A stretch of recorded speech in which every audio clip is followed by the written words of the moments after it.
welcome back to my YouTube channel. If you don't know me, my name is Jasmine Dark and I make kind of a mixture of videos here on YouTube, but go check out my channel.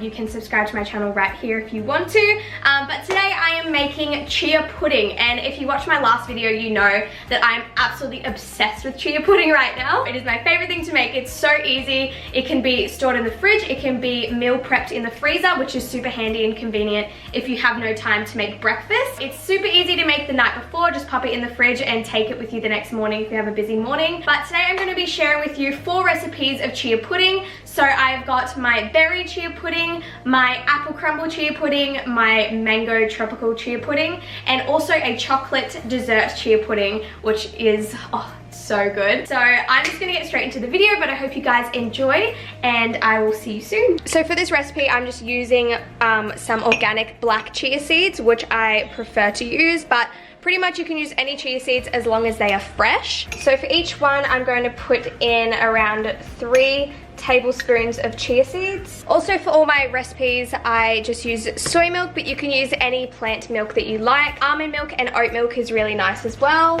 So I'm just adding in around 1/2 cup of soy milk to each one.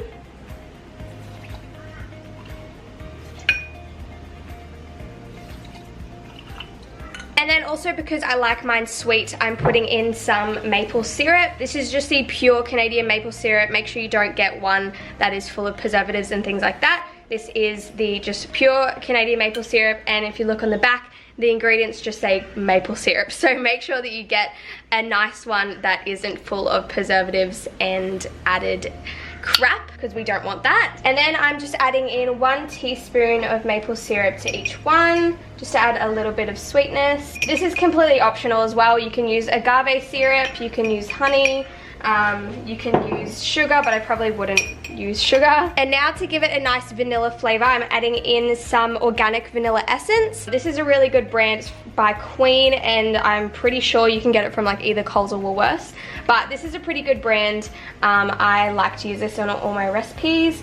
And I'm just pretty much just adding a capful into each one. So not too much, just a little bit to give it that nice vanilla flavor. And now what you want to do is just give these a quick stir. They should already start solidifying. As you can see, it started gelling up already, so that is good. If your chia seeds don't gel, that usually means that they're off, so I would just make sure that they are gelling up nicely. And now I'm just simply going to place these in the fridge for about 10 minutes and then we can add the toppings. I almost completely forgot, but for the chocolate one, I'm just going to add some organic cacao powder. You can use any chocolate powder that you want, but this is just the one that I prefer because it's a little bit more healthy. So I don't actually measure this up, but maybe just like 1 teaspoon, nothing too extreme.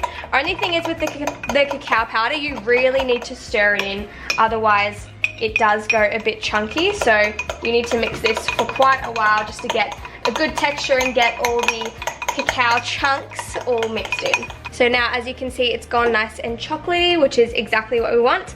And now you can place it in the fridge. So now, as you can see, it started to solidify a little bit more. So now is when you want to start adding your toppings. You want to make sure that all the big chunky chia seeds are also off the bottom as well. So give it a nice stir. So the first one that I'm going to make is the berry one. So I'm just adding in my Nakula plant-based coconut milk yogurt, which is the raspberry flavor. And I'm just going to be adding in 1 teaspoon of that. It's got some nice raspberry puree in there as well. So I'm just going to add that. I am so not aesthetic when it comes to making food. As you can see, I just spilled it all up the side. And then as well, I cut up some strawberries into some bite-sized pieces, as you can see.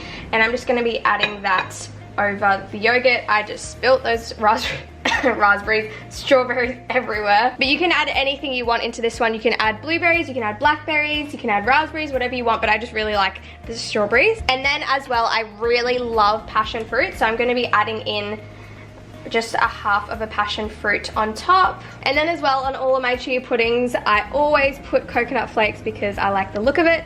Plus, I just love coconut, so I'm just going to add that on top. And that one is done. So going on to the next one, I'm making my chocolate banana chia pudding. So I've just cut up some fresh banana and I'm just going to be adding that on top. You can make this look good, but I am not the best at that, so I'm just gonna chuck it in however it fits. And then I'm just gonna be adding in about 1 tablespoon of the vanilla yogurt. And then as well, this is completely optional, but I love the Pana organic hazelnut chocolate spread. It tastes exactly like Nutella, so if you're looking for an alternative to Nutella, this is absolutely perfect. I only have like this much left, so I'm just gonna add that right on top. And then also, as I said before, I love to put coconut on it, so I'm just gonna chuck a whole lot of coconut on top.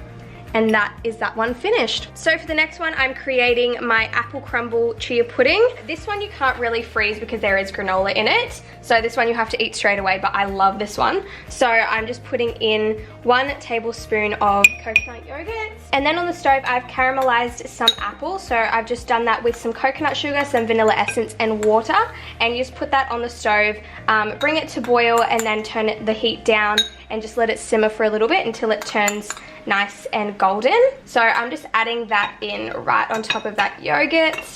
And then as well, I'm just adding in some homemade granola. So I'm just gonna use my hands and put in about 1 handful right on top of there. And then as well, just a little bit of coconut on top. And that is that one completely done. So next is the tropical one. So first of all, I'm just adding in some plain coconut yogurt, just as much as I like. I really like to put in a lot of coconut yogurt for this one. And then going in with my mango, I'm gonna add that right on top. I don't think this one's set properly, but that is completely fine. And as I said before, I love passion fruit, so I'm just gonna pop half a passion fruit on top of the mango.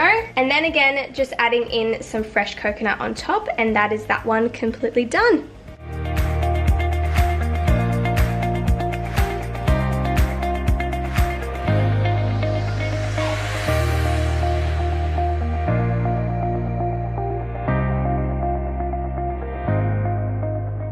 So that is the end of my video. I hope you guys enjoyed. If you did, don't forget to give this video a big thumbs up, comment down below, and subscribe to my channel, and I will see you guys very, very soon. Bye! Mwah!